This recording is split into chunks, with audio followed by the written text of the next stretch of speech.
Assalamualaikum warahmatullahi wabarakatuh. Perkenalkan saya Nirwana, NPM 1940401013. Baiklah, di bab 8 ini saya akan menjelaskan mengenai aplikasi eksternal tentang sistem informasi strategik dan sistem interorganisasi. Yang pertama itu perbedaan SIS dan SI level strategi dan SI konvensional. Yang kedua strategi. Yang ketiga model penerapan SIS dan perusahaan yang membutuhkan SIS. Yang keempat faktor sukses dan faktor gagal. Yang kelima STI antar organisasi. Perbedaan SIS dengan SI level strategik.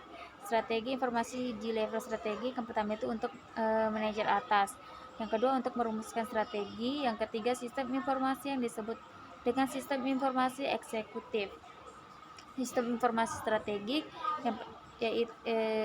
yang pertama itu untuk kompetisi, yang kedua untuk menerapkan strategi, yang ketiga dapat berupa sistem-sistem teknologi apapun di level manapun. Di sini ada perbedaan SIS dan SI konvensional. Perbedaan yang pertama itu dukungan. Sistem informasi konvensionalnya itu mendukung manajer untuk menyelesaikan operasi kritis di lapangan, sedangkan sistem informasi strategik dia itu mendukung manajer dalam menerapkan strategi. Fokus di sistem informasi konvensional itu dia itu menggunakan teknologi untuk mengganti tenaga manusia, sedangkan di sistem informasi strategik itu dia sebagai alat atau senjata kompetensi. Dan tujuan di sistem informasi konvensional dia untuk efisiensi atau pengurangan biaya, sedangkan di sistem informasi strategik dia itu untuk memenangkan persaingan dan orientasi. Di orientasi bagian sistem informasi konvensional sebagai aplikasi internal, sedangkan di sistem informasi strategik dia itu sebagai eksternal dan internal untuk menjangkau konsumen. Di sini juga ada model penerapan sistem informasi strategik. Yang pertama itu model kekuatan kompetisi, yang kedua model kekuatan menawar dan efisiensi kompetisi, yang ketiga model volume chain, yang keempat model kin, yang kelima model rekayasa ulang, yang keenam model manfaat, yang ketujuh model siklus sumber daya konsumen. Di sini juga ada 5 tahapan Porter dan Miller tahun 1985.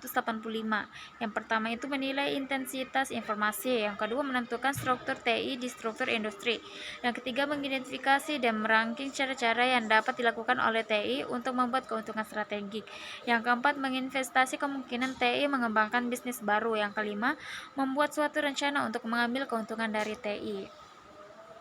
Di sini ada faktor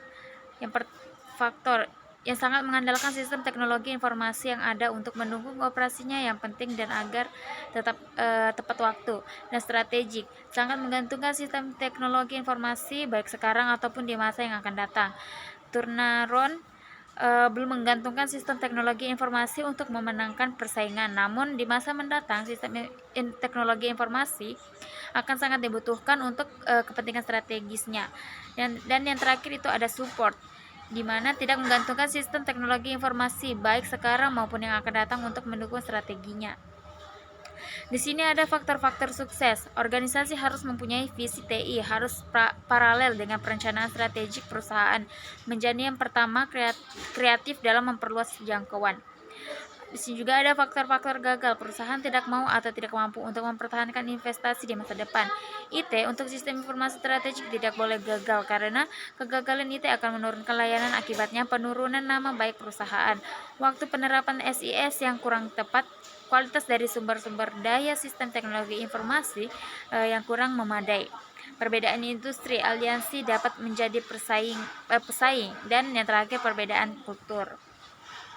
Di sini juga ada sistem teknologi informasi antar organisasi. Yang pertama pertukaran data elektronik dan e-commerce.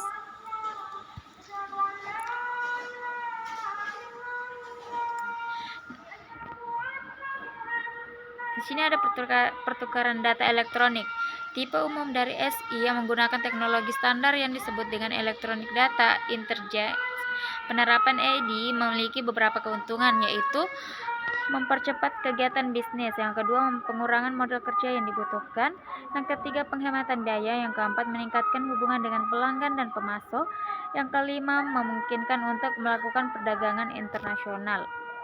Di sini juga ada e-commerce. E-commerce dapat diklasifikasikan ke dalam dua aplikasi sebagai berikut. Yang pertama, aplikasi elektronik commerce antara organisasi bisnis. Yang kedua, aplikasi elektronik commerce antara organisasi bisnis dengan pelanggan akhir. Mungkin itu saja penjelasan di bab 8. Jika banyak yang salah mohon dimaafkan. Assalamualaikum warahmatullahi wabarakatuh.